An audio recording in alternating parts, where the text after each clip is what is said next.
you do have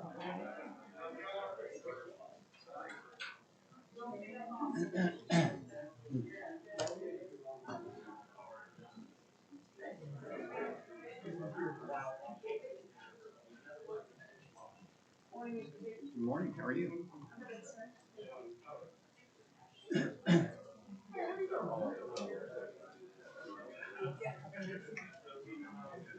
It's the regular. So this is for October, November? Okay. Yeah.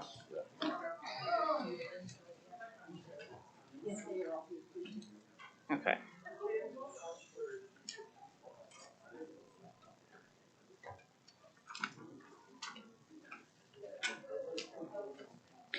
What department is this person in?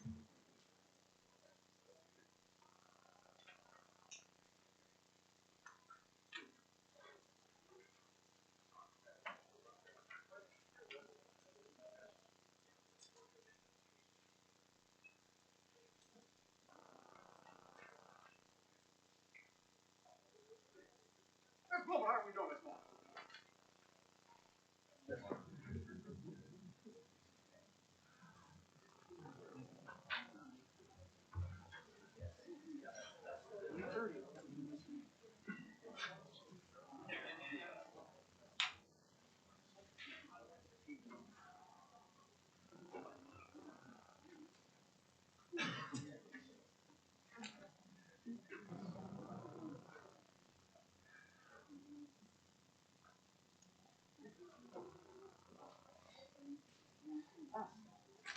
Okay, ready?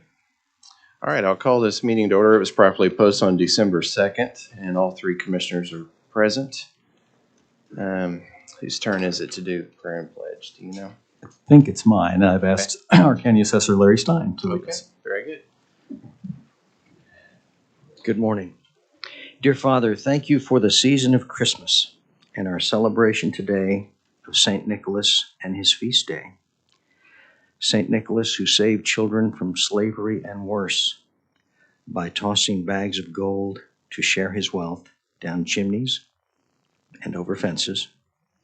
Nicholas saved families and lives. Those who believe in Nicholas do those same good deeds today. Bless our leaders at the federal, state, local level. Give them all the spirit of St. Nicholas, and we ask these things in your name. Amen. Amen. Join me in the pledge. I pledge allegiance to the flag of the United States of America and to the republic for which it stands, one nation, under God, indivisible, with liberty and justice for all. Okay, is there a motion to approve the minutes of November 15th and 18th? I'll move we approve our minutes. Second. All in favor say aye. Aye. Is there a motion to approve the claims? I'll move we approve our claims. Second. All in favor say aye. Aye. And my understanding is we need to do 4 and 5 first before we do the opening. Good morning. Number 4 is a recommendation for janitorial supplies bid. That's CW 22028. We sent out bids to our registered vendors and received a total of 9 bids back. 2 of those, Office Depot and Staples, were the lowest and only bidder on several items, but they're unable to comply with our terms and conditions. So we're unable to accept those. That being said, based on final evaluation and speaking with the end users, we're recommending award to the lowest and best due to product availability, compatibility, and ability to agree to terms and conditions. Those vendors are Harvey Sales, Home Depot, Interboro, Oklahoma Janitorial, Pyramid School Products, and South Central Industries. Is there a motion to accept a recommendation? I'll move to accept the recommendation. Second. All in favor say aye. Aye. Is there any change to the blanket? Is there a motion to approve the blanket? I'll move we approve our blanket. Second. All in favor say aye. Aye. And Mr. Hooten with the opening of the bids. Yes, first we have CW 22025-2. Asphalt Producers, Inc.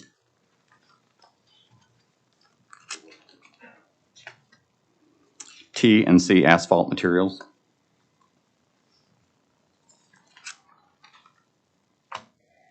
Dub Ross Company, Inc.,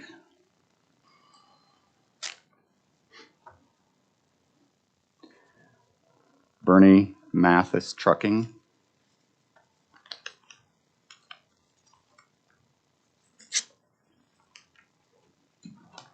Silver Star Construction Company,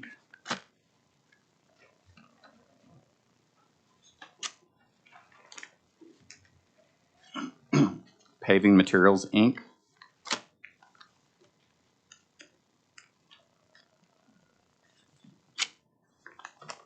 General Materials, Inc.,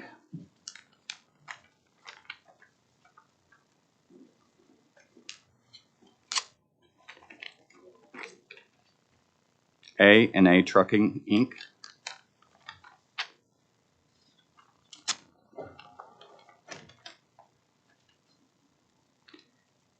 Atlas Paving Company,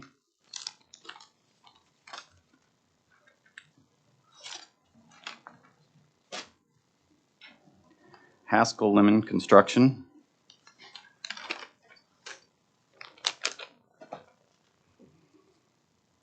Brown Transportation,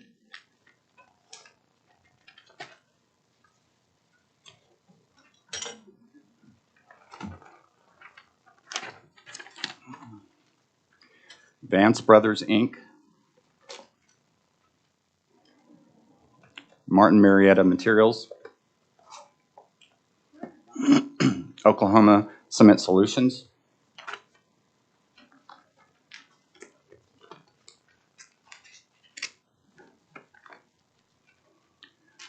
Ergon Asphalt and Emulsions, Inc.,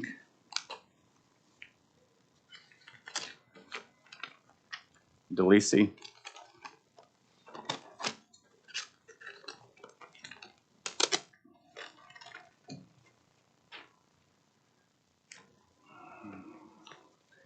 next is CW 22075, Printing of Voter Ballots, Royal Printing Company,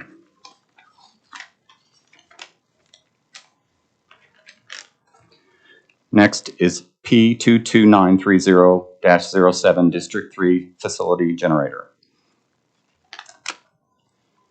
Native Energy Source LLC, Ferguson Enterprises, Inc.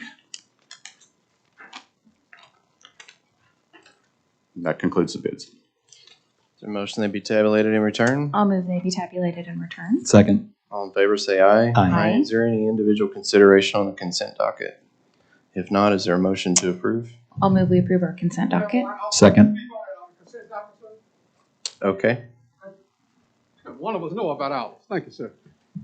Now then, Michael Washington, well-known political activist. Which item are you wanting to I speak want to to? own all the ones he just spoke about. But I'm not going to take long. I just want y'all to know I wasn't here when this bidding went on. I wasn't here when it was accepted. I'm not aware of why it's necessary for these people to even be a part of this. I like to be consulted, being a taxpayer here in the state of Oklahoma. I like for people to know that we, the people, by the people, for the people, means us and not just you or them. And as far as this bidding is concerned here, discuss and review of resolution approving of authorizing indebtedness by trustees of Oklahoma County Finance Authority to deliver its single family. Oh my goodness, come on, let's get out of this. But I just want everybody to know here that we, the people, should have an opportunity to, first of all, before you vote on, accept anything, we should have a right to speak on it, to deliver our own opinions, whether for or against, regarding any issue that pertains to my taxpayer dollars that I pay popcorn when I buy taxes on, when I fix a flat on my car.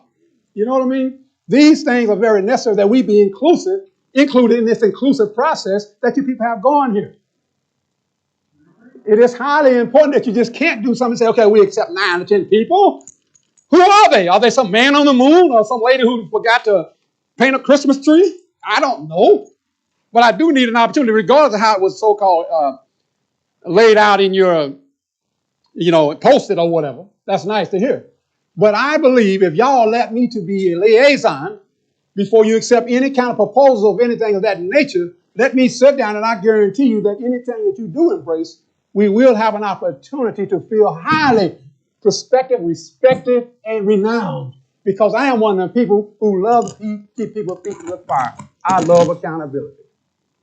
So having said that, let me say, if I can, before I go, before you make a decision on anything, we need to be able to speak about it. We need to know who they are.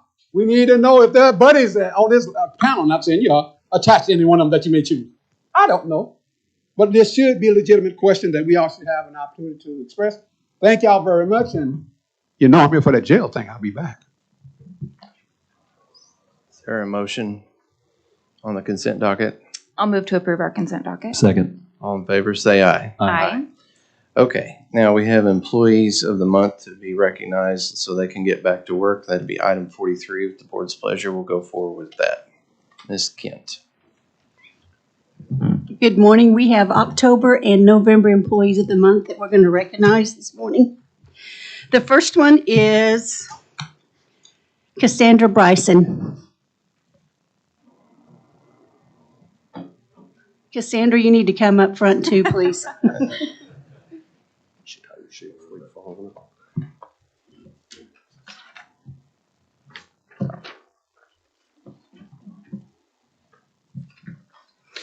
Good morning.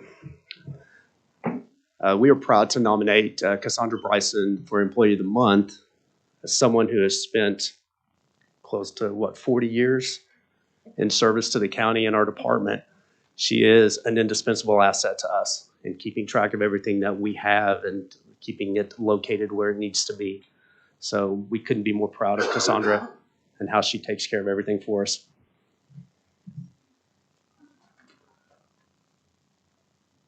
Say anything? Good morning to everyone, and thank you. And I would like to thank my two bosses, Rich and Dane, as well. Very good. Can you tell us what exactly your position is in the IT department? Inventory receiving clerk. Okay. Yes. We can get you to wait here for just a second, and then we'll call the other three. Adriana Perez in Grant.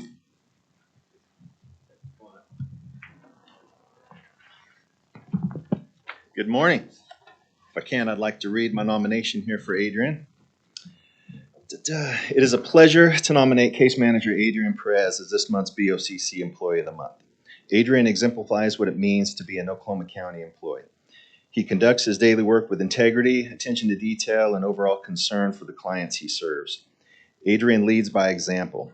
It doesn't take long to notice and appreciate his hard work ethic and overall dedication to the goal of court services.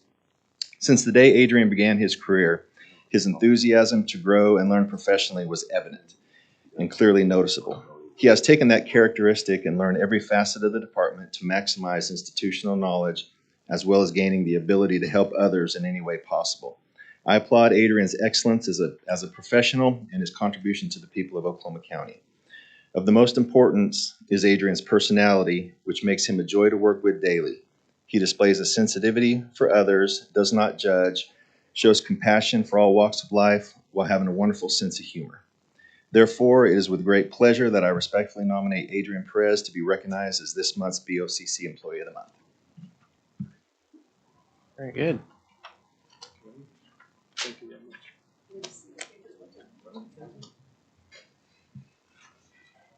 For November, we have Jim Greer from District 2 and Ken Wallace.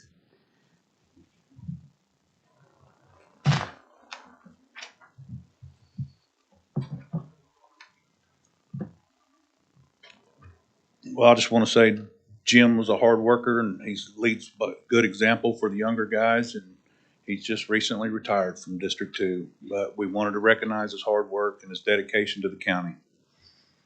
Thank you. Thank you, Jim. Thanks. Appreciate it. Hang on just a second. We got one more. Clorinda Ellis. And Marquita's going to do the welcome. Congratulations.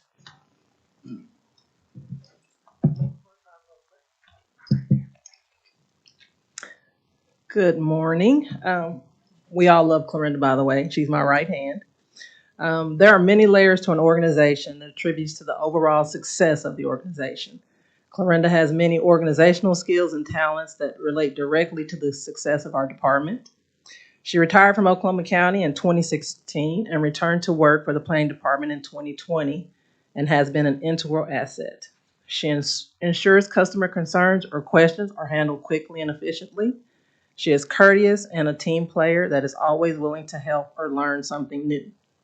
In addition to working for Oklahoma County, she is also serving on the board for the Memorial Marathon Expo Committee that has had successful marathons recently during the pandemic, and they're currently planning for a spring run in 2022. So, thank you.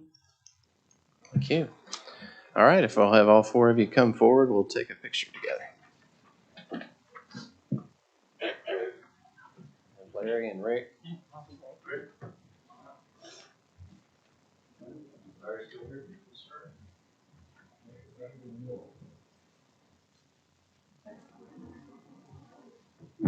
He's supposed to be up there.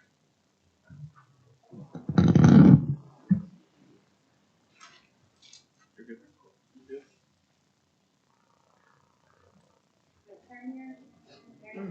Oh my God, no. All right, here we go.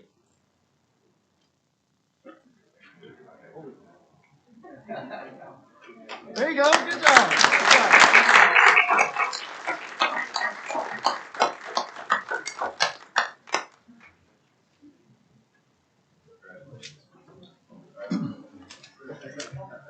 Congratulations to all four of you. A special thanks to Jim for your service of years to District 2. Appreciate you coming down. I will move the item.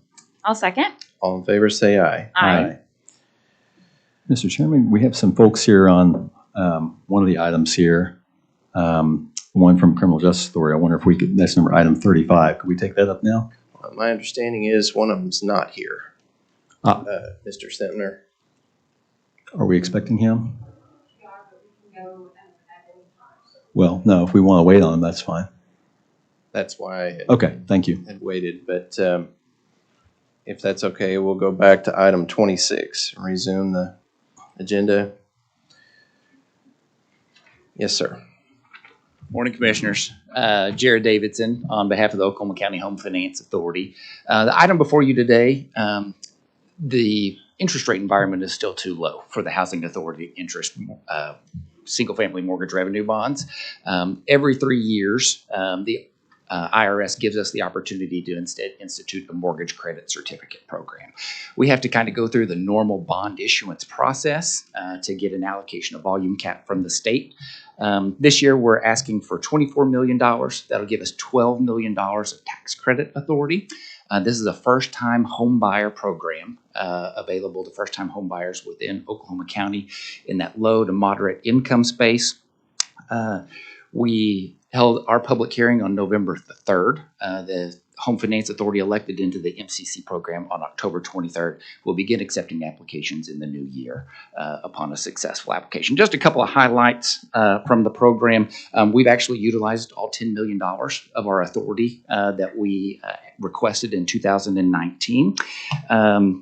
These are program averages for this last program. The average loan size in Oklahoma County was for a single-family house of $145,000. The average purchase price was $156,000, and the average household income was $47,000. So that's kind of the types of mortgages that we're talking about. This credit operates as an above-the-line deduction for our borrowers, meaning that lenders can count that additional $2,000 credit as $167 of additional income to kind of get them over that minimum qualifying standard. So I'm happy to answer any questions at all if you have any. You said you were able to use all $10 million since 2019. Mm-hmm. How many, do you know off the top of your head how many families you were able to help? Let's see. So that the total number of loans instituted under that was 85 loans for the duration of the program. Awesome. Yes, ma'am. Well, I try to tell people about this program all the time because not many people know about it, and it's very helpful to those first-time home buyers. So absolutely, and I should note this is an absolutely free service that Home Finance Authority provides. So they go to their lender when they're doing their credit counseling and all those kinds of things. This is an option that's put out there This is a completely free service that we offer residents of Oklahoma County. Any other questions? Nope, and I know the lenders are all very aware of it. Is there a motion? I will move approval of item 26. Second. All in favor, say aye. Aye. Thank you, Commissioners. Thank you. Merry Christmas. Merry Christmas. Merry Christmas. Okay. LaDonna, do you want to talk about this, the free fare?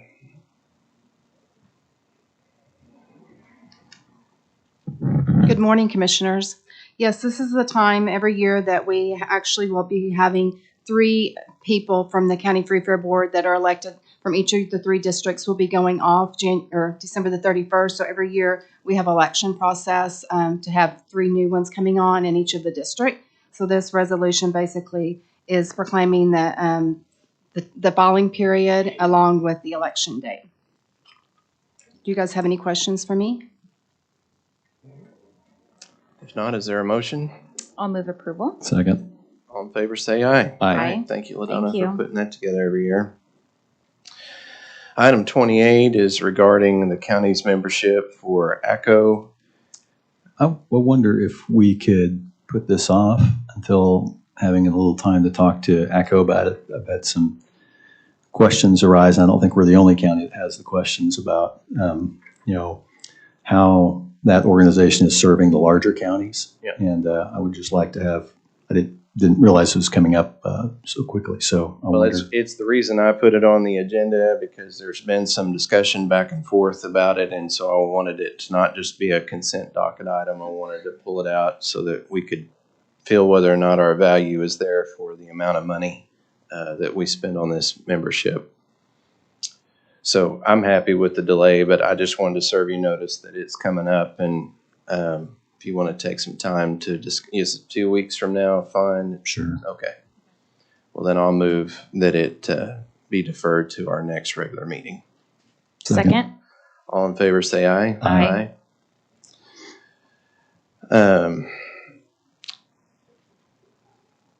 This is for the participation in our animal and rodent damage control problem that we do with the Agricultural and Wildlife Services. And I'm bringing this basically forward as chairman. We've done this before. Do you have any questions? Do you have any comments, Stacy? Your biggest problem are the beavers damming up your bridges. And can you give a little more context to what this agreement does for us? The wildlife department will relocate the animals to a better place and help you clear out the debris so the bridges can flow. I'll move approval. Unless you want them. No. Second. All in favor, say aye. Aye. The assessor.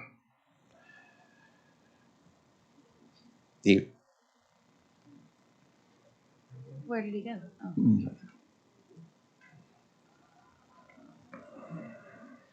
This is one of our consulting contracts and services that help us do our job. It's usually less expensive for us to go through this process than to hire inside help to do that.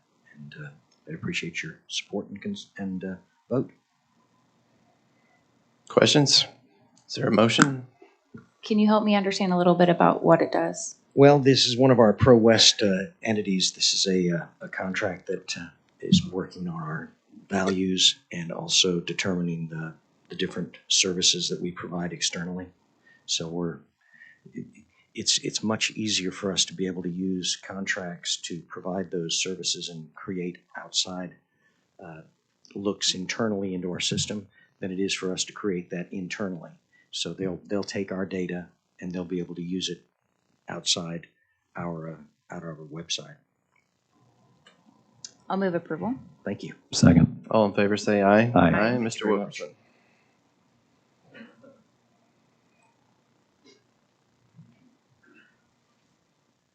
Good morning. This is an agreement to assist us with pursuing our contracting with Bank of Oklahoma for the retirement plan. This is a legal agreement. This was approved on the retirement board's agenda on 11/29. Just asking for your approval on this. Questions? Is there a motion? Are we sure we're on the right one? This says it's an engagement letter from Hartsog, Conger, and Kaysen. An engagement letter or an agreement. Okay. To assist with the contracting for the retirement plan. Okay. And is there a cap on the amount or? Yes, sir. $7,500. Oh, okay. I'll move approval. Second. All in favor, say aye. Aye. Thank you. Mr. Compton.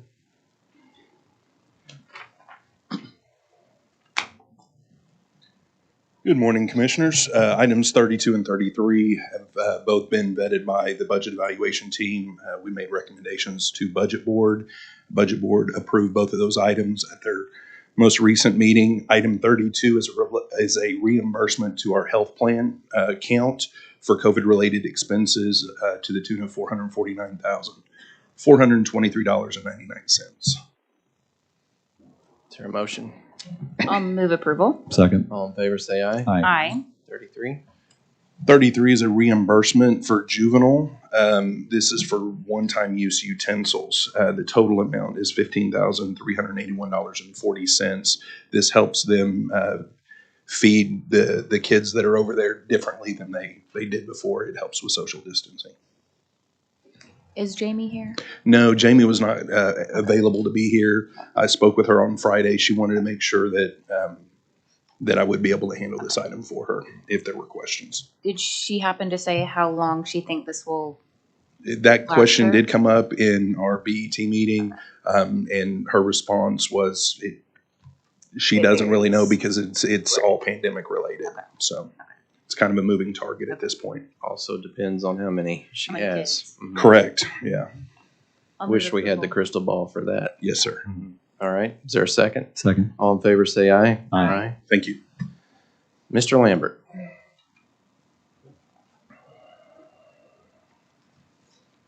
Good morning. This is a list of all the federal grants that were awarded, received, and expended during fiscal year 2021. This is the state auditor format that is required to go across this board for approval. Is there any questions? Is there a motion? Is it move to receive? Move to approve?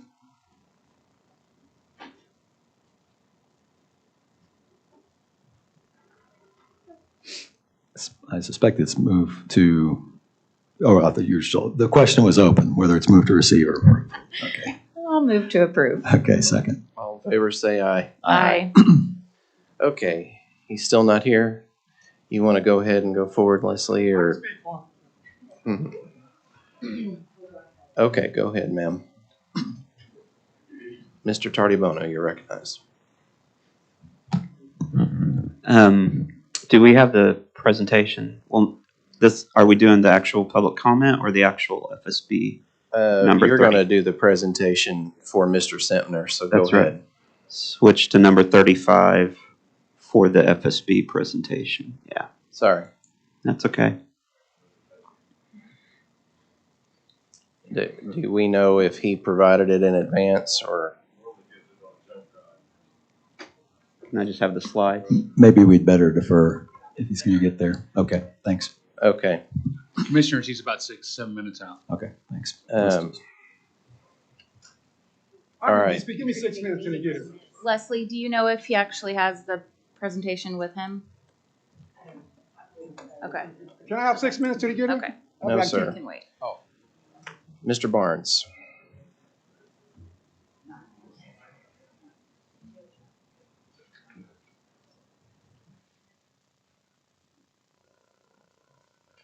Good morning, Commissioners. These are routine agreements.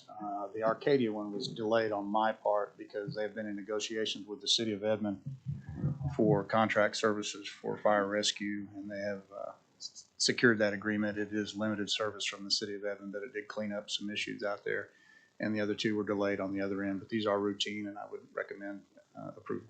Is there a motion to approve all three?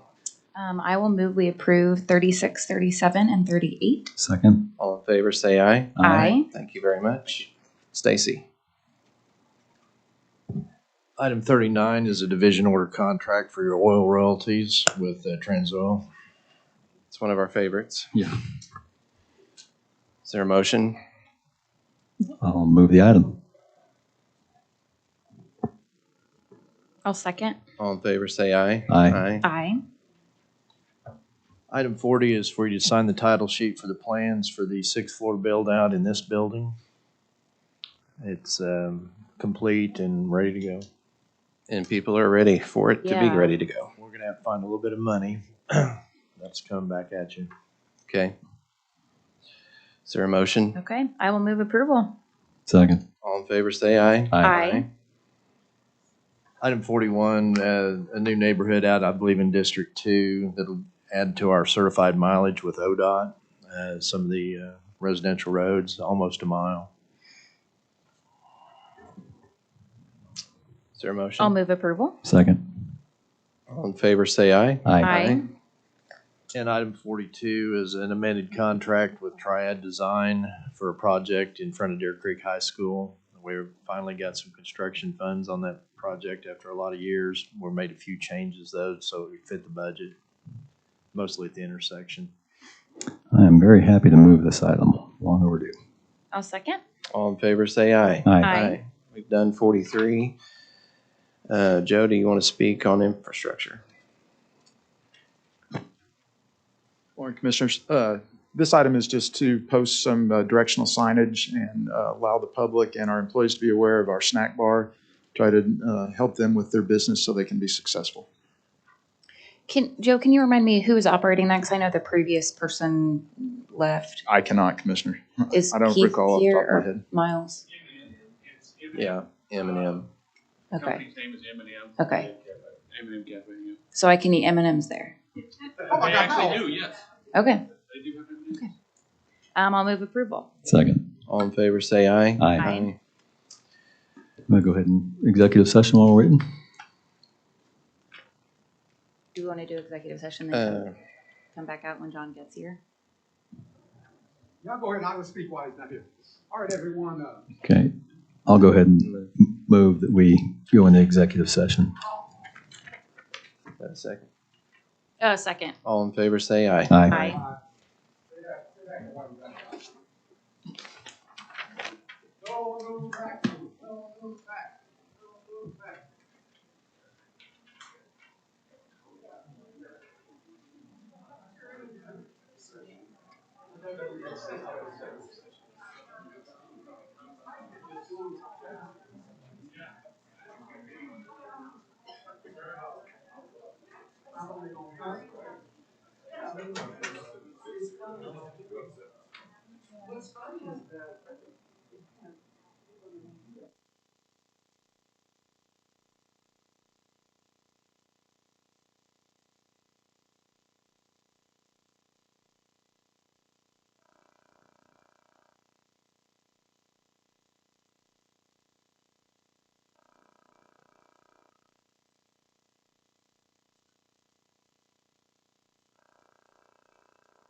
So moved. Second. All in favor, say aye. Aye. Real quickly, is there action on items 49 through 52?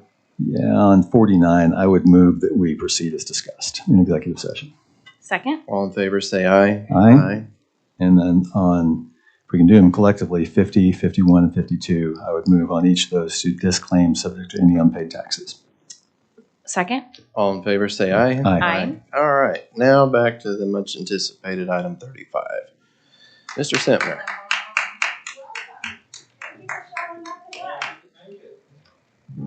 My apologies for being late. I appreciate the fact you guys moved me back in the agenda. Months ago, we started this process, and we started with a very simple question. We said, in 5 to 10 years, what do we as Oklahoma County want for our detention center? And we went through an exhaustive process. We toured, we listened to staff, we listened to inmates, we listened to the public. And that really brought us to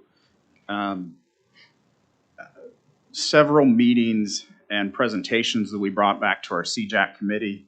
In September, we kind of told the committee what we heard. In October, we discussed some concepts, and it all came back to our November meeting where they brought forth 5 recommendations. We brought those to the jail trust, and we're bringing those to you today to take action. Those 5 recommendations summarized, I know in the agenda they have the full language, but it's to build a better detention center. And that detention center needs to meet ACA standards. And they also think it's best to build it on a new site. They recommend that the funding include a vote of the people to extend the existing bonds that are rolling off in 23 and 24. They think the facility should utilize no more than 915 housing units, and that holds approximately 1,800 individuals. The community shall continue its successful criminal justice work to ensure a 15% vacancy rate. That's, we've really seen great criminal justice reform drive down the numbers, but we have more work to do. And so that's really pushing for us to continue to do the work and not stop here. And then utilize both a site selection committee and a construction oversight task force for this process. So our approach that we took to them was build a better Oklahoma County Detention Center. Focus the design on diversion at intake.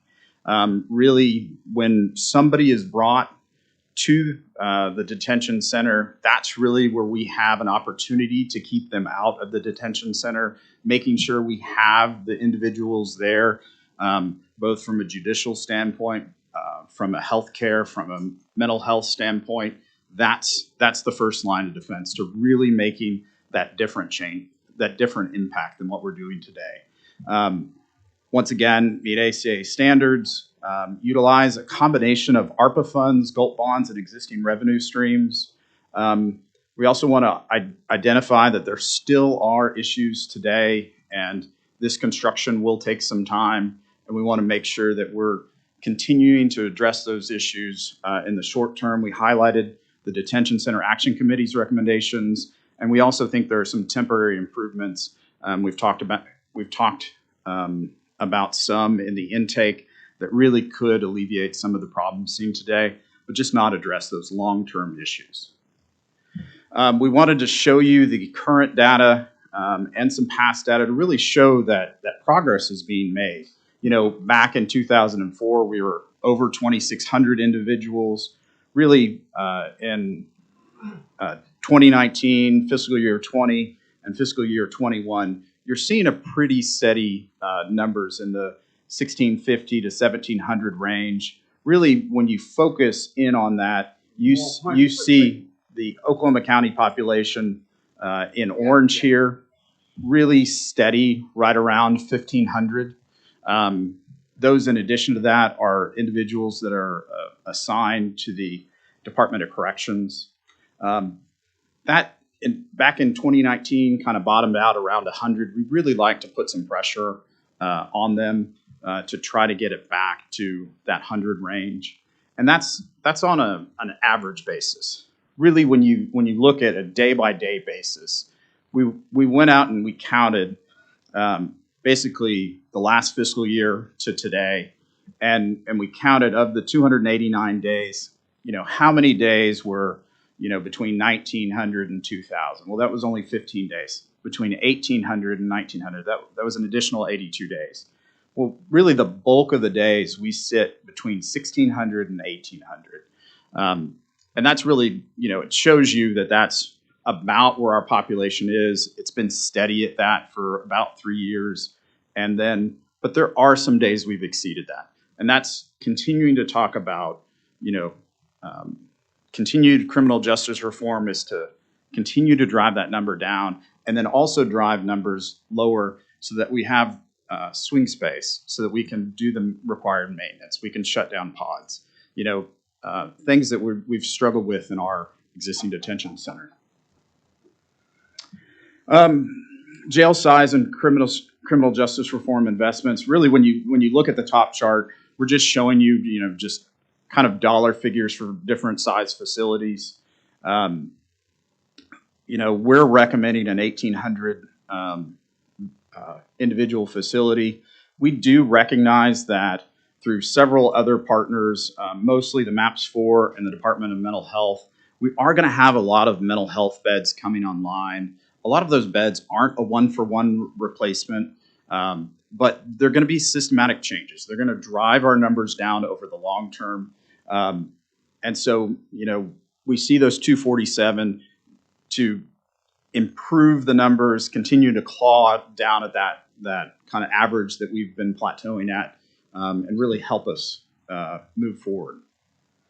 So in all of our solutions, we've proposed some key elements: modern intake and booking centers, space for diversion program partners, modern direct supervision pod design, educational and program support spaces, 2 on-site courtrooms, and all of the staff spaces that go with that, an intervention and reintegration center for those that are expected either short-term or likely going to return to our community in the near term.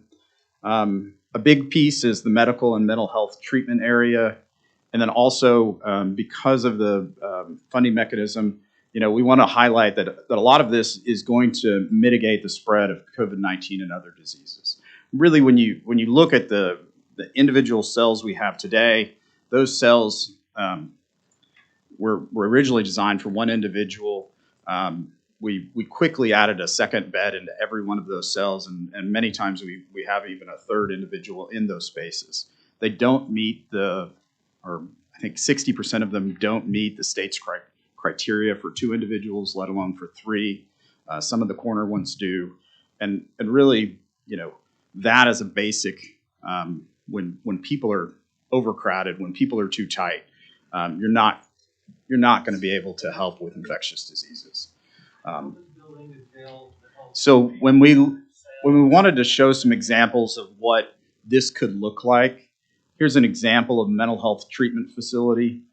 You can see the light, bright air really helps with just making sure people are in the right frame of mind. Here is an example of a minimum security space. You can really see, it looks very appealing. It's something for those of us that want to be helping individuals. This is where the diversion partners would come and integrate with people. Here's kind of the traditional medium security space. You can see the 2-story spaces, the multi-bed cells behind, the glazing in the background, the windows there are out to the recreation space. That's all in the pod design. You can see the direct supervision control desk there. Really this is a modern pod design. This is what we're going for.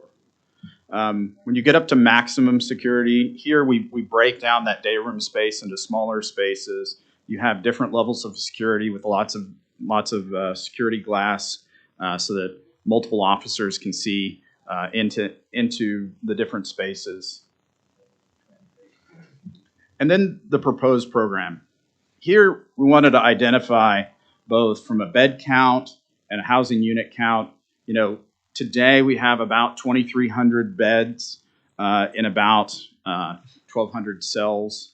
Where our proposal is to reduce that bed count to 1,800 and to reduce the number of housing units to 943. You can see in here really the medical and mental health. You know, it's a sizable portion of this, and we wanted to recognize that we need that, and we want to be helping to address those issues with facilities that are designed for that, not what we currently have. Here's just an example image of what a facility could look like on one site. You know, the CJAC recommendation and the Jail Trust recommendation was for a new site. It needs to be close to downtown, needs to have good access. There is some value in the existing site. Really, one of the things we want to drive home was that, you know, we've heard a lot of talk about a single level. You know, most pod designs are two-story in themselves. If we go to 2 levels, that ends up being a 4-story structure. It really does significantly reduce the amount of acreage you need. Drops it from 45 acres down to 22 acres. There's just a lot more 22-acre sites around within that 10-minute bubble than there are 45-acre sites. And I'm going to hand it over to Leslie and let her talk about the finances. Thanks, Tom. Great. In addition to having a meaningful legal obligation to find a way to improve the current situation in the detention facility, we think that it's a more cost-effective solution to look at the long-range operating costs, not just the first cost of construction, but year in, year out to meet our constitutional obligations to detain people in a humane and safe manner. A new facility would allow you to go to the direct staff supervision, which is not only safer, but more cost-effective, since the majority of your operating costs are your staffing costs. So while the new facility construction cost is initially higher, the cost to operate it would be approximately $5 million less a year. And that's operating it better, safer, more humanely, more oriented towards rehabilitation than the current facility allows. So when you look at the long-term costs over about 25 years, and we hope, you know, this would need to be a 50-year facility. If you were looking at this purely from what is most cost-effective, the new facility saves the county money, allows there to be more resources to do the kinds of programs that the public is committed to. So with that, we have a unique opportunity now because of the presence of ARPA funds, which are specifically authorized in the legislation and the Treasury regulations implementing it, to allow local governments to respond to public health needs and economic damage from the pandemic. That does require that you not just supplant resources you would otherwise use. We couldn't just say, oh, we're going to use all of these and just build a completely ordinary detention facility. To the extent that the new facility is necessary to mitigate against the spread of COVID-19 and other transmissible diseases, you itemize project by project, cost by cost, what is being done in the facility, whether it's the existing one or a new one. If you're doing a new air handling system, you itemize that cost. That is a response to COVID that is legally authorized. So we'd go through the different steps, the reduced density, the change of layout, which right now you basically run the risk that as soon as someone is booked into the facility, before you can even test them for disease, they could transmit that to others. We need an adequate medical unit. The existing facility, basically retrofitted a very small area that is inadequate and on the top floor. Your new adequate medical facility would qualify. improved ventilation, access to the outdoors and recreation, which is basically non-existent now. All of those would be eligible costs. You would need to itemize those, see what the total is, to ensure that those are eligible. So among the sources, in addition to the ARPA funds, my recommendation would be to use the ARPA funds as sort of the gap filler at the end. First, in close consultation, with your financial advisor for the county and your bond counsel, let's take a hard look at where the county is now in terms of its tax base. With the bonds rolling off from the past Tinker investments, given the growth in the county, we believe that a continuation of those levies would raise approximately $110 million over a reasonable issuance time, like 25 years for the bonds. That may be a conservative figure. So once we drill down on that and see how we can maximize that to basically keep the status quo with regard to property taxes, maximize that, look in addition to revenue anticipation bonds, which are basically a way of capturing some of those operational savings from a new facility. It may also prove advantageous to do a capital lease structure. That's an entirely public structure, like has been done sometimes with fairgrounds and other things. I think there's sometimes a misunderstanding that a lease would bring in a private party. What we're talking about is just a lease structure between county entities. By bonding up front what those lease payments would be over time, you can also bond that effectively. So using a mix of these structures, if you maximize what you can do in terms of bond capacity and then minimize the ARPA funds to see, what projects really qualify, and if there's a balance left from the $154 million, squeeze that amount down, you have multiple options for how to get to an approximately $300 million cost. And we recognize that's absolutely a policy call for the elected officials of this county.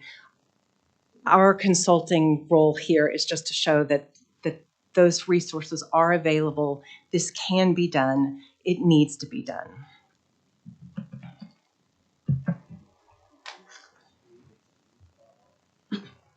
So we wanted to end you with the schedule, where we stand today. The GO bonds begin to roll off in 23 and 24. We know there's the county elections next year. We also know of the ARPA deadlines that are looming. We see a bond vote in early 23 as kind of an opportune window to take the first step at this. Going out to the citizens and asking for that. It really allows your early design phase to align with those other diversionary projects that are currently beginning to get planned right now. Aligning this and taking advantage of this opportunity of both the funding and our partners that are doing joint projects. The time is now.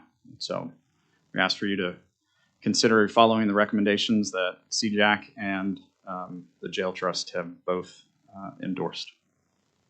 Thank you. Questions? If not, I know we have a number of citizens that want to speak on this item. We would go first with Joy Turner. All right. Good morning. My name is Joy Turner. I am an attorney with the Federally Funded Protection and Advocacy System. Let's try and talk fast. All right. Our office has been in the county jail since 2019, looking at conditions related to medical care and mental health care. It is our belief that the current jail, no matter the upgrades that could be made to that, cannot be either updated or fixed to meet the requirements laid forth in the US DOJ's letter to the county in 2008, or general constitutional requirements of the inmates, especially with disabilities. We are pleased the proposals from the Facility Subcommittee and the CJAC are committed to focus on real jail diversion, which is a huge issue that we have in our county and our city, and to enhance and especially enhance necessary medical and mental health care for inmates with disabilities. Thank you, Ms. Turner. Katrina, is it Ward? Did I say that right? Hello. My name is Katrina Ward. I am a resident of District 1, and this is currently my first week of finals in graduate school. And I'm here today because I think it's that important to talk about building a new jail. I'm here to ask you today to vote no on Agenda Item 35. In the same way that police do not keep us safe, jails create and amplify trauma. Not only would a new jail be a waste of money that could go towards housing people or providing for material needs in our community, there's no guarantee this jail would be better than the current one. How do you make something that's fundamentally inhumane better? If you build a new, larger jail, you're just going to put more people in cages. While also deferring responsibility and ownership of the problems plaguing the carceral system as it stands. The way to make change and reduce harm is to reduce the prison population. Without doing that, a new jail would end up with the same problems as the current one. This proposal is addressing the wrong issue. You don't have the final say on this, and the people don't want it, but I ask you today to do the right thing and the thing that makes the most sense to vote no on the proposal to build a new jail. Thank you. Mark Falk.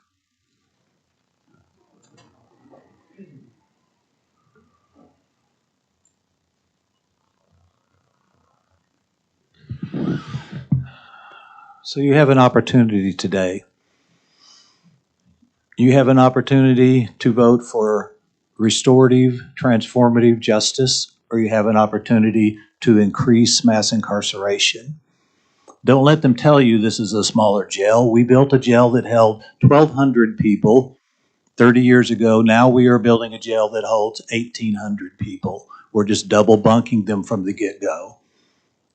This is increasing mass incarceration. You can go down in history as the people who said, we want to transform justice, we want to deal with mental health properly. You can build these facilities with ARPA funds, but not with those facilities, not a new jail. You can build transitional housing. You can do mental health facilities. You can deal with drug and alcohol addiction. You can do a revolving bail fund to keep people out of jail. Do those things first.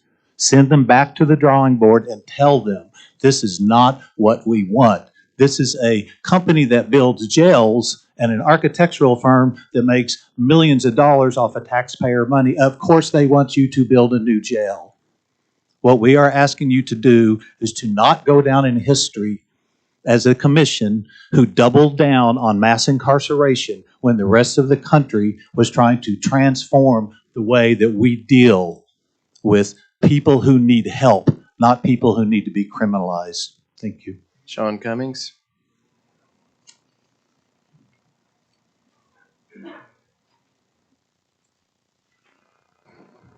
Good morning, everybody. This is oddly reminiscent to me of the time you two guys stole the $40 million, except we waited for a half an hour for somebody to show up today, and she was gone 40 seconds, and you two crooks stole $40 million.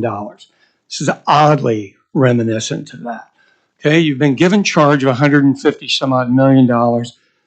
I personally have been in here 10 times arguing to do COVID testing outside the jail, to do a tent outside the jail, to do temporary housing outside the jail, all of this COVID stuff. And now we're going to deal with COVID stuff so you can steal the $150 million? Because I got to tell you, I was in Luther this past weekend. They don't want a new jail. You know what they want? Infrastructure. Infrastructure in Luther. They don't care about the jail. All right? The things that I would like to cover here real quick, $300 million in financing is $18 million a year. Money costs money. Even if you saved $5 million a year, you still lost $13 million a year. What are you going to charge per person when they get into this new hotel? Because right now you got the feds paying you like $25, the other people are giving you $55. How are you going to recoup this money? You have no plan for getting any of this money back. It is absolute BS. This wouldn't hold water in a bank. It wouldn't hold water in a boardroom, and it sure as hell doesn't hold any water here. The only thing missing today is you being 40 seconds late with your coffee. Thank you. Sarah Banna.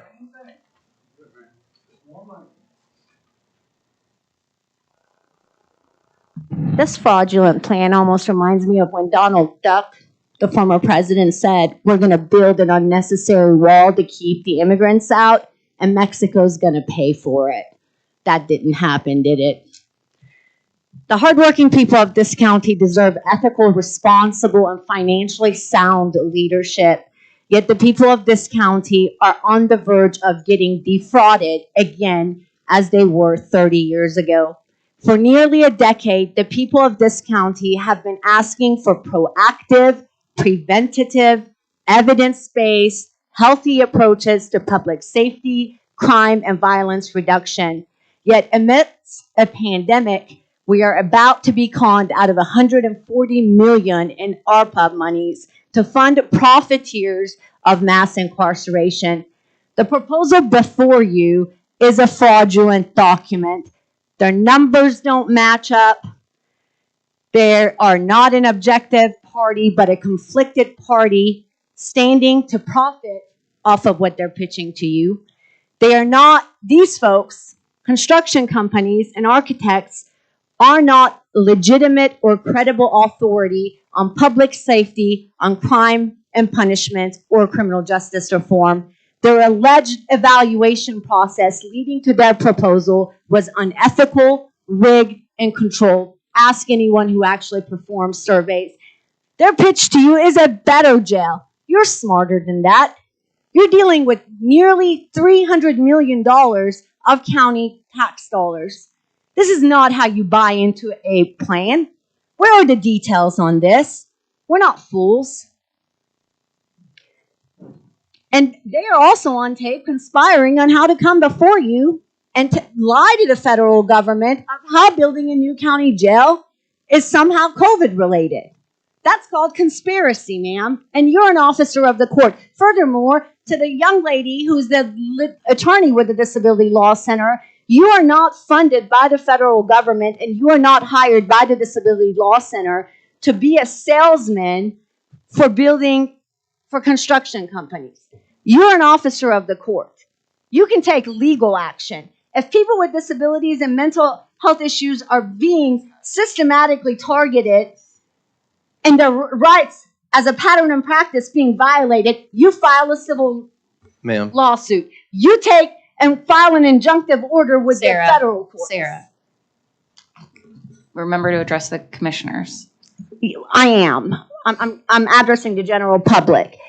But her behavior as an attorney is misconduct. There are other avenues for attorneys of the court to address these issues. But to become a salesperson and to serve on the jail facility subcommittee of CJAC and to come in here and to exploit their very own clients when they know building a larger jail that is going to have a mental health facility and a hospital in it is going to further incentivize the predatory system known as the criminal injustice system in the United States of America to further prey upon some of the most vulnerable people within our communities. And this has got to stop.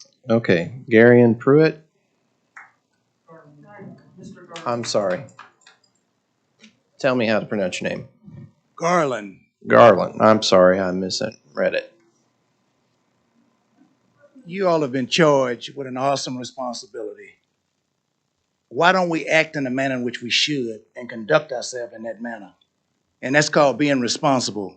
The funding was for a purpose, not the purpose of bankrolling those that are in a position to exploit the majority. COVID is real. Almost 6,900 have been died now already this far. Or they say 56 in the last few days. How is building a better jail solving that problem? The money's been allocated for one sole purpose. Federal government going to have to end up being involved in order to get you all's attention because at the present time it seems as though you're ignoring what your responsibility is. Do you agree? Don't agree. Bottom line is people are dying based on the decisions in which you all are making. By not addressing the need of COVID and supplying vendors, contractors with a contract, taking the money out of those that are most vulnerable is what you're doing. Whatever happened to all the recommendations that have been made that you can do other than building a jail? Where are they at? The solutions in which they have presented you are solutions to take care of the public trust, and what your obligation and responsibility should be, ought to be, and could be. Take on that responsibility on a different position in which you're taking right now. This is that season, December. I was talking about clothes. Somebody that threw money into the socks to help those that were in a position. You're in that position to fix, change, and correct where we at as far as the jailhouse is concerned. The money was allocated for what purpose? COVID. Not what you're trying to do with it. Reconsider. Look out for the general public. Take a different position. This will go with you and be on your resume as you go forward, how you've actually stole money, had to give it back. Now you're trying to steal money again. Thank you. Michael Washington.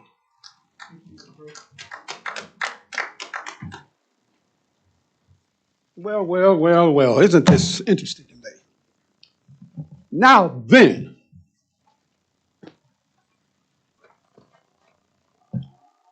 I've always said that the walls of Jericho must come down. And it seems that I've got the attention of the citizens of Oklahoma, but not for the asking price that this fake, no good criminal justice authority is asking for.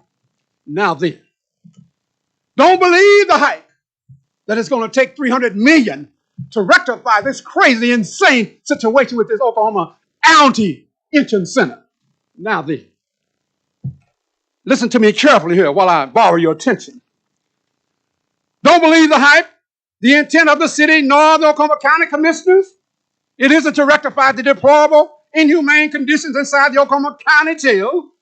On the contrary, the hidden agenda is building much more higher, clandestine, sinister means to build a high architect building that's designed to rob the citizens of its proper finances. Let me tell you one thing about it. This malicious, reckless, deliberate, wanton practice is not going to be tolerated by the citizens of Oklahoma. First you lied and said there would be no new taxes. Now they're going to be. Which lie do you want us to accept now? Seems like you have a common practice of being this and doing that, don't we? Now then, getting ready to close. We all understand that the dilapidated building cannot continue to sustain the current number of people running across the floors daily. But at the same time, a $300 million artful facility is outrageously absurd. The purpose of this new jail would be only to accommodate the rich, the wealthy, and the financial heirs, developers who will put the money in their pockets and reap the benefits from those that they took money from. I'm getting ready to close. Watch this here. You will no longer will we accept you putting 800 people, tucking them away as human household goods in a facility to make sure that the people working in there, the people that has the money, continue to make their money. Now they get more money. But watch this here. Have you also understood? You're already shortage of staff. You're going to put more inmates in a bigger cell. Do you not really think now that you're not going to have much more worse a problem now because a bigger jail, more people and less people to work it? Oh my goodness, really? Watch this. I say to you that again the walls of Jericho must come down. But let me say this. I say that you build it no more than for $75 million. That's right. Build it for $75 million. And I guarantee you that it can only work if you reduce the inmate population to no more than 400. And you can also propose that by submitting this to the taxpayers, the $225 million left over can be for road infrastructure, education, to clean up our communities, to people who have mental illness with children, and things like that. In closing now, we all are aware of this struggling economy because of this COVID-19, aren't we? Well, I say to you, my illustrious people, the fight is ours. And I mean business. Have a great day. Dan Strawn.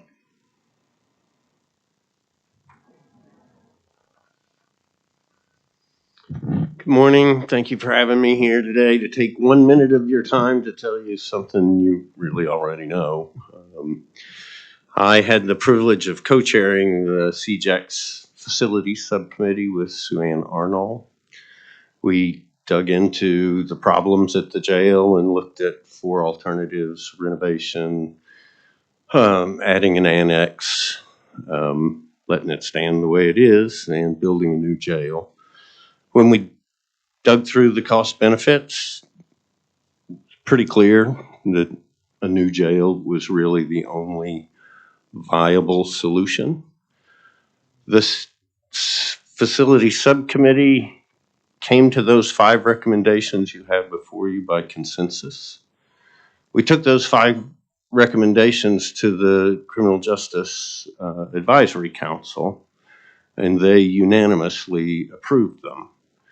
Then we took those 5 recommendations to the Jail Trust, and they unanimously approved them. We can't let the perfect be the enemy of the good. You know, I would love it if Oklahoma City could survive without a detention facility at all. That's not possible. And so we have an obligation to have one that meets 21st century standards and is as humane as we can make it. So I would urge the commissioners to approve those 5 recommendations. Thank you. Hannah Royce.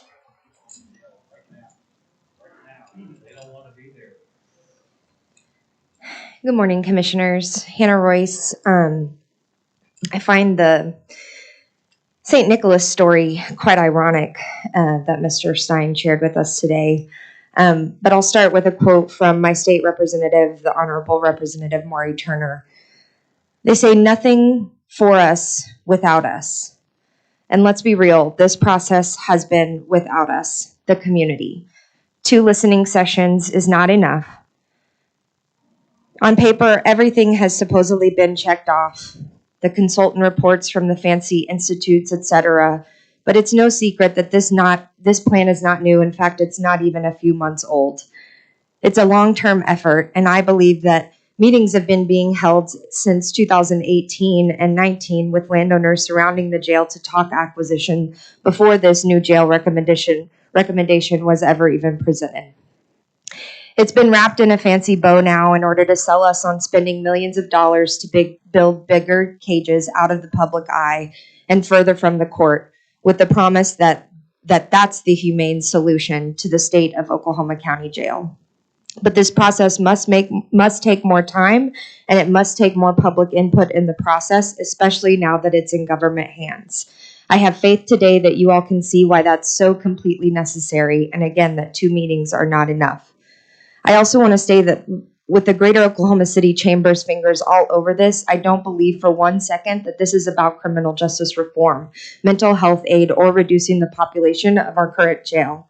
I believe that CJAC and company particularly desire to keep the city clean of people living in poverty so they can keep selling our city and selling to the dream to people who look like me, the folks who can't afford it. They want a clean city in order to sell more Thunder tickets, sell more hotel rooms, more tourism, and a better economic impact report. And now they want to sell us on a new fancy jail and tell us it's the absolute only way.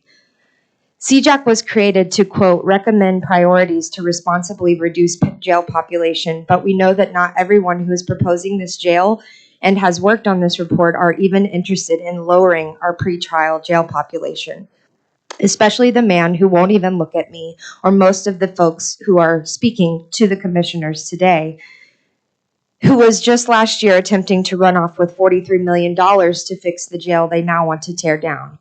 Commissioner Calvi said just last week in the Jail Trust special meeting, and I quote, "If anything, we should build it bigger." That's disgusting. My friend Nicole McAfee pointed out during this presentation that anytime they're selling us on more humane ways to hold folks, it ignores the fact that those folks shouldn't be in jail. Oklahoma County has disproportionately higher rates of folks being held ransom pre-trial than the national average, about 80% of the folks in jail on any given day. They also pointed out that you all are looking to use ARPA funds, American Rescue Plan dollars here, and a reminder that we could use instead those dollars to build public health structures, to house folks, to care for our neighbors instead of thinking about a long-term effort to cage them. Commissioners, in closing, I want to also note that our community members should be able to receive treatment and access to these diversion options through MAPS 4 without having to be incarcerated or the threat of living in poverty that incarceration comes with. Please, commissioners, I implore you to vote no. Give this more time. Give the process more time. There are other routes. Thank you for hearing us. Thank you for not moving giant proposals without community input. No new jails. Nothing without us. Nothing for us without us. Thank you. Christopher Johnston.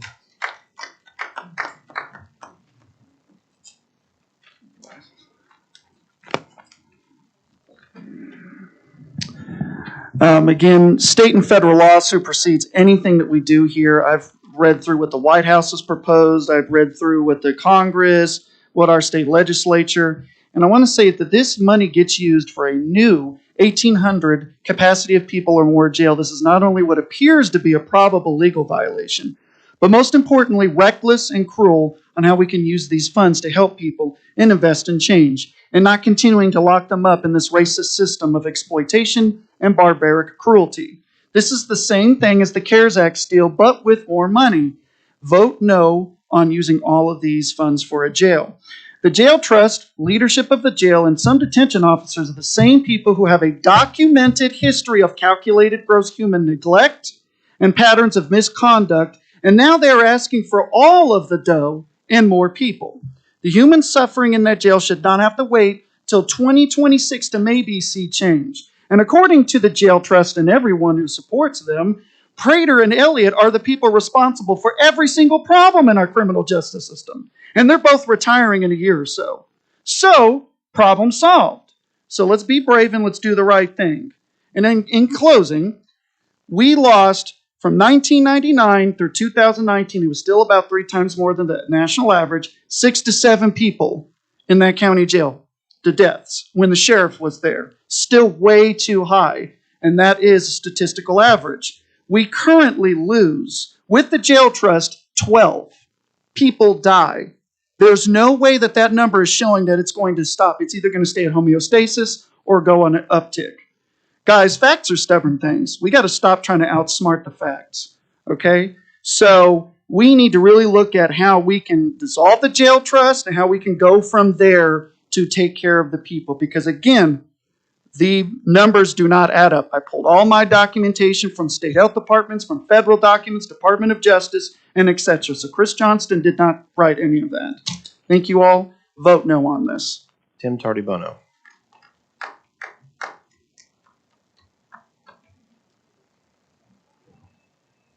Good morning, Commissioners. Timothy Tardibono with the Criminal Justice Advisory Council. I don't envy you all at all. You have a hard decision to make. But this is the next necessary step in the long continuum that this county has been fighting with since that jail opened in '91. Commissioner Mon knows it from when he started. Both of you have had to deal with it on the campaign trail and in your office.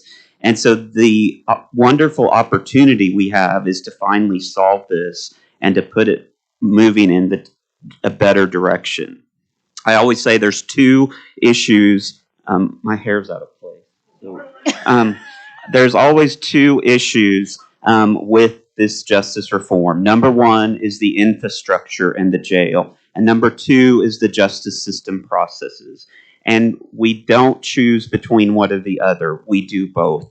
And you all have the opportunity to solve the infrastructure problem. The citizens get to vote to support extending current mills, levies, and their property tax without an increase. They can just continue it and they won't see a change.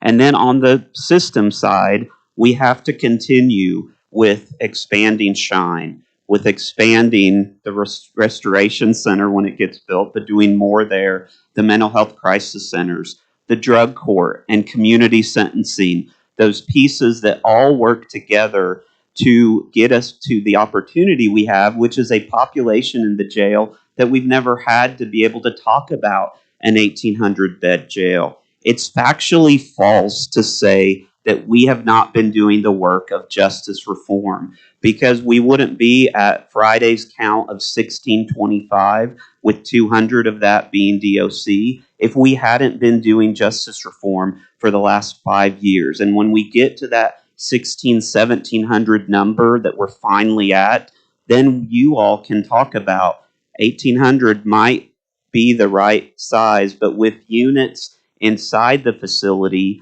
that give us direct supervision, access to mental health and medical care, which if you talk about humane treatment, a medical and mental health unit that is up to American correctional standards is the basic thing. I've said this before. It feels elementary kindergarten to say we need a new medical unit, because that should be a basic thing in every facility.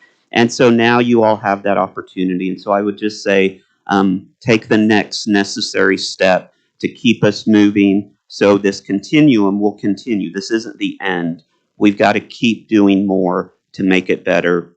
And finally, the facilities subcommittee that did the work on the infrastructure part now is wanting to shift to the detention center action committee recommendations internally, direct supervision, better improvements in the intake system, low bond issues. All those things are on the table for us to continue to take those recommendations and move it forward on the system side as we solve the infrastructure side.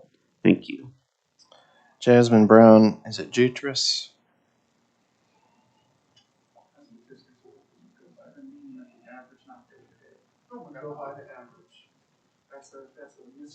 Did I pronounce your name right? Yes, you did. Thank you. Okay. So, thank you so much for letting me speak. I have a couple things I want to talk about today. I'm going to focus on some things that folks have already spoken about, but I'm also going to urge you to really take a moment to listen. And I hope that you take today to hear what the community has to say and make a decision based on that, not based on the decision you've been told to make. First, I want to say that you four will make a decision today for 1,721 people. That is what the CJAC dashboard says today. 1,721 people are incarcerated in that county jail just a few blocks away. We are here making a decision for those people that are not in the room. So therefore, this is even more of an important decision for you four to make. That is an incredible decision that four people should not be able to make, but that's what we have to work with today. So I want you to think about this. If you vote yes, then you are failing those 1,721 people. That 1,721 people is only 79 people away from the proposed 1,800 capacity jail you're planning to build.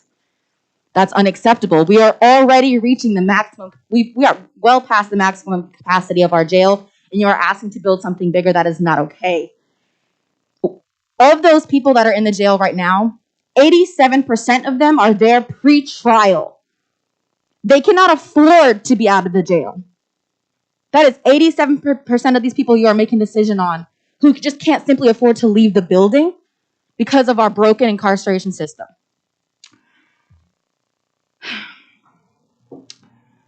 We need to be focusing on long-term solutions of decarceration, not incarceration. Instead of building a new jail, instead you need to be looking over the time at proven initiatives of reform. We need to be looking at how can we change our cash bail system. It is unacceptable. If you vote yes, you're simply just prolonging what actually needs to be done. If we start planning or building a new jail, everybody in the city is going to be looking at how do we build a new jail? How do we get this building up? They're not looking at how can we change cash bail system? How can we get folks out of prison who can't afford to be in there, who can't afford to get out themselves? We in Oklahoma County are failing continuously, which means we have to be the leaders and stand up and do the right thing. And that is not building a new jail. That is focusing on decarceration rather than incarcerating more people and keeping them there because they cannot simply afford it. And one more thing I wanted to add, because I heard it and it really disturbed me. I want to speak to the $150 million in ARPA funds. This incarceration problem did not stem from the pandemic. It happened before this. Therefore, why are we using the people's money to save people's lives to incarcerate more people? Is it legally okay? Sure. But it is not ethically, equitable, It is completely wrong. And it is morally wrong. And I think that we need to be, we need to be as people standing up for this, and you as the 4 people who get to make a decision for 1,721 people need to really think before you make a vote today, because you 4 people get to decide what happens to those people who can't afford to come out of the Oklahoma County Jail today. Anyone else? You've already been. Oh, I thought you said anyone. Okay, commissioners. We'll be back. Do not vote on this, man. Just hold it. Take it back. Well, the purpose of having a jail is public safety. And it is true that I had initially thought that perhaps a little bit larger than this would be good, but I love what Mr. Strawn said. Mr. Strawn is a good man. He and I disagree about quite a few things. But he said, let's not be the perfect, let the perfect be the enemy of the good. And I think this facility, we can make it work. There are reforms that can be looked at, but let's show what we should not be doing. We should not be reducing bail so much that we end up with another Waukesha, Wisconsin parade massacre because some dangerous person is let out of the jail. Dangerous people need to be in jail, even pre-trial, period. And so we do have to have a jail in order to do that. This will not increase anybody's taxes. It is simply taking current revenue streams to deal with it. We can use ARPA funds for this. You know, I've heard the same arguments from the same people last year with the CARES Act funds that we couldn't use that on our jail. We did, and it's no problem with it. It's already there. Hey, it's the same people. You may trying to disagree use with the him, but same- let him speak. He let you speak. Please let him speak, It's even the if you same- disagree with him. It's the same people, same tiny minority of extremists making the same shop warrant arguments, and we need to go ahead and get this passed. The community, both liberal and conservative, wants this going through because we want to see better working conditions for our staff, more humane treatment of inmates, and thereby avoiding lawsuits against the county, and a more cost-efficient operation for the taxpayers. Let's vote yes. Commissioner Blumer. I do want to thank everyone that came here and spoke today and spoke your opinions. And I've been very open. I'm sure when you all have gone and spoken at different meetings and out in public, people have probably asked you, what do you think about this new plan for a new jail? What do you think about using ARPA money? And I've been very open and very transparent that I'm still not quite sold on using ARPA money for our jail. I'm not quite there yet. I've met with a lot of different nonprofits, housing partners, mental health partners who are desperate for funds to help people. On the flip side, I do believe we need a new jail. And I have been saying that since the day I started campaigning in 2017. It is in state statute that we have to provide a county jail for our community. It's not an option unless we change state statute. So over the last few weeks, having you all do these public forums and go present at different meetings, I'll be honest that I have felt conflicted because I'm holding these two things in my mind of we need a new jail, and I just don't know yet about this ARPA money. But when it comes to voting in the spring on our bond issue that is expiring, I do believe we have a small window of time to do that. But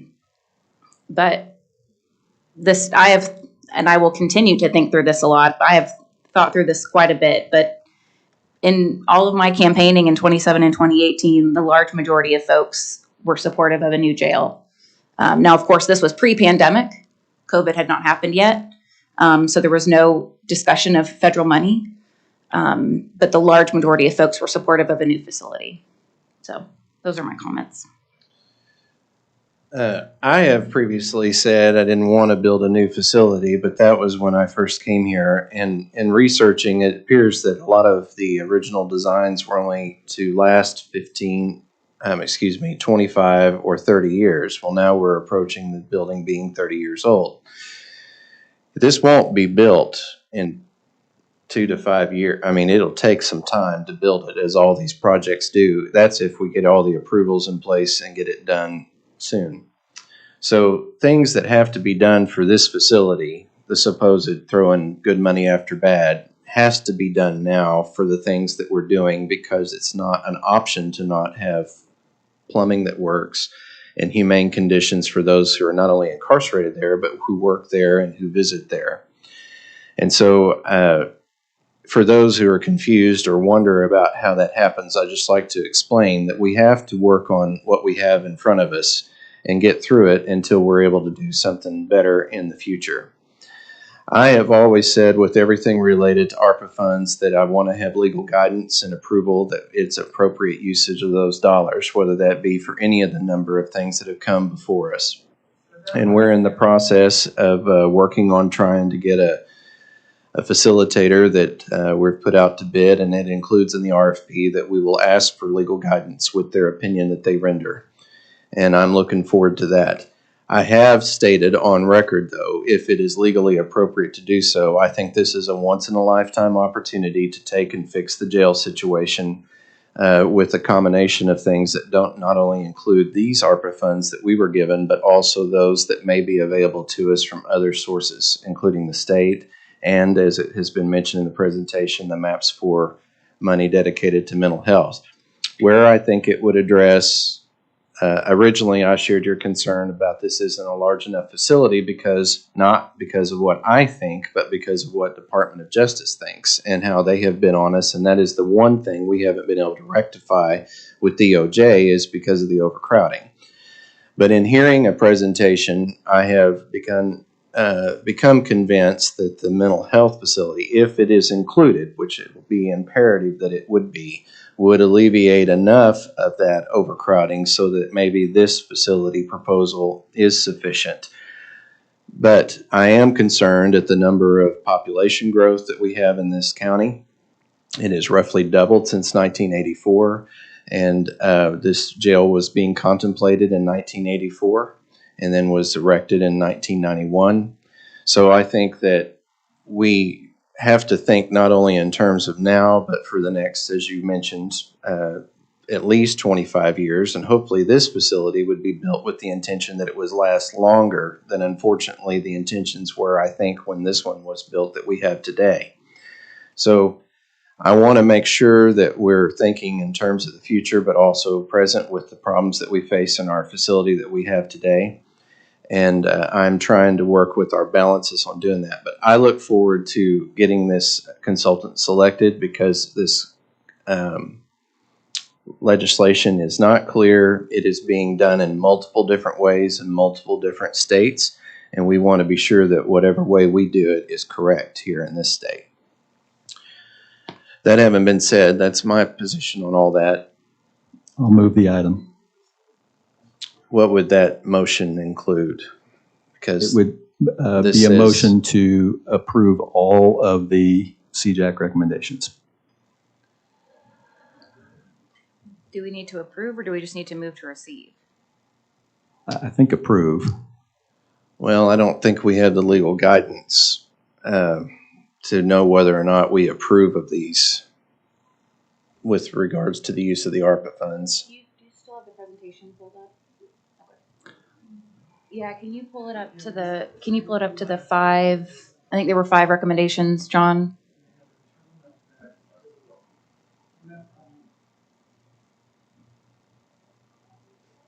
Yeah. Yeah.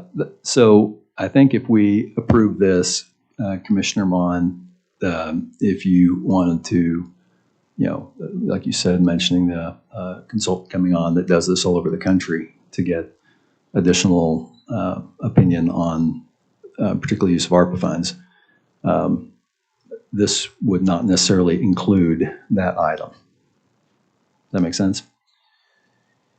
Yeah, just recognizing that this could be our want to do this, but if we don't have those usage of funds, we don't have any capital to work with. So just as we have already approved with the budget board a recommendation to consider another project, it was contingent on it being legally able to do so, and the amount, of course, was still yet to be determined, so long as your motion.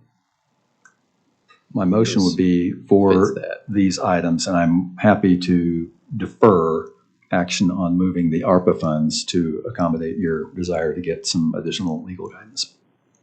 So I would move that we approve these recommendations. Are you okay with that motion? What do you have thoughts? I had spoken about this with John before this. I think, Mr. Tardy-Bono. I think we just want to make sure we're voting on the correct thing. The 5 recommendations actually did not include a suggestion on ARPA. The presentation gave you all what the opportunities are for funding. The 5 recommendations, the only one related to funding is for the people to get a chance to vote on this in 2022 as those expires. So we knew the consultant process was still in the work. So the subcommittee did not say you have to use ARPA, just that those could be available with the future considerations that went on. So the 5 recommendations are just related to the existing bonds, the facility, the goal of continued diversion with a 15% capacity, a vacancy rate, and then the task forces to do oversight of both the site selection and the construction. So the ARPA is still to be decided later, but the obligation of the continuation of the bonds is what's part of that CJAC recommendation. And I certainly support these recommendations. It's just a matter of, if we don't have the funds in which to do it with legal clearance to use ARPA, then we may not be very much further along other than just knowing where we would like to go. I might add that I think that this probably would not suffice to legally. We're going to have the vote on a election for that. And then also, I do think that item 5 is very important. I would think that just by way of explaining it, something along the lines of the MAPS Oversight Board is kind of how I look at that. And I think that's very, very important that we have a function like that to help oversee all that. Mr. Heggie, do you have any comments? Okay. Okay. Do you want a second? So I just want to be clear that essentially this is how we vote on this is essentially a public intention of how we're seeking to move forward, because there are no, for example, contracts or any sort of legal document attached to this item. Right, because for instance, item 4, yes, we think that's great and that's aspirational, but we don't have any ability to impact that. Right. Okay. I just want to be clear. Okay. Okay, that's my understanding also. Okay. I'll second. All right, any other discussion? All in favor, say aye. Aye. Okay, Commissioner comments, District 1. No comments. 3. I have none either. Any new business? Hearing none, we've already had executive session and taken action on those items. Any other citizens that haven't already spoken? Seeing none, is there a motion to adjourn? I'll move we adjourn. Second. All in favor, say aye. Aye.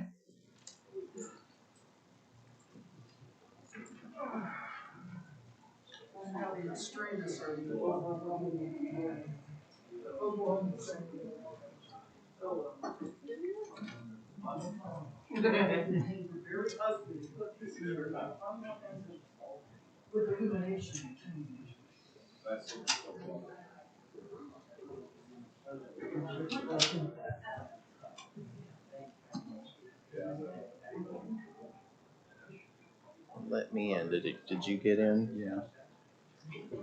Yeah. Yes. You ready? Okay. I'll call the Public Buildings Meeting Authority together. It was properly posted on December 2nd. All 3 trustees are present. Is there a motion to approve the minutes of November 15th? I'll move to approve. Second. All in favor, say aye. Aye. Aye.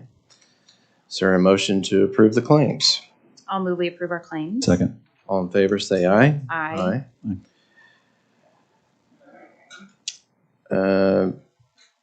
This is an agreement between the PBA and Patrick Glenn, provide appraisal services.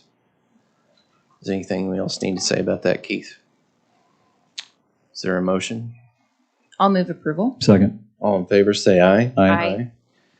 regarding go ahead, Mr. Monroe. Item number 4, I would like to defer this. I need to discuss with the treasurer the use of the Lincoln Conference Room for his resale purposes in July. So I'm not exactly sure when that will occur and whether or not there will be any conflict with that room during that time. I'll move to defer to our next regular meeting. Second. All in favor, say aye. Aye. Aye. 3 new parking spaces. I'll move to approve. Second. All in favor, say aye. Aye. And to receive our financial statements from October. I'll move to receive. Second. All in favor, say aye. Aye. Any citizens wishing to speak before the PBA? Seeing none, is there any board comments? If not, any new business? Hearing none, is there a motion to adjourn? I'll move we adjourn. Second. All in favor, say aye. Aye. Aye.